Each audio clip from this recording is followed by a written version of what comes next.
kakaiba ang ating gagawin, ano? Medyo break muna tayo sa paggawa ng mga pagkain. Di muna titikim muna si Angela.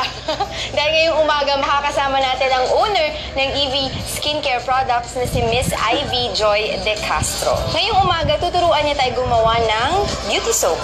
Ano-ano po ang ingredients sa paggawa ng isang beauty soap?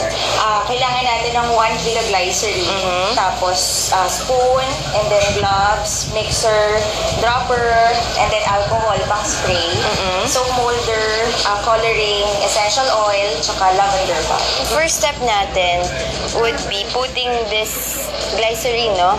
Here. Ilang soap ang magagawa natin dito? Bali, 8, mga 10. Ayan. So natunaw na natin yung glycerin, ano?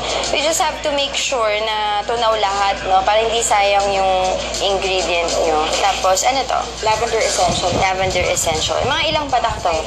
So, since lavender ang amoy natin, ang scent, purple din ang ating color.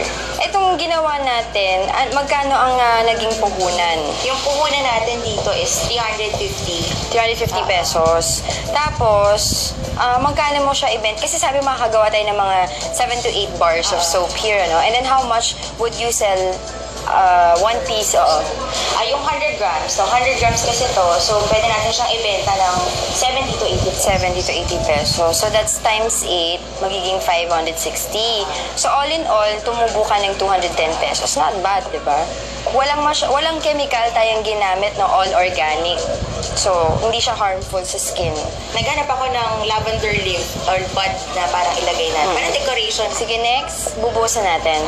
Ilang oras para matuyo o tumigas tong mga soap bars natin? 2 to 3 hours. Pero pagka gusto mong mabilisan, tapat lang sa electric fan. Eto, last na tong alcohol. Okay.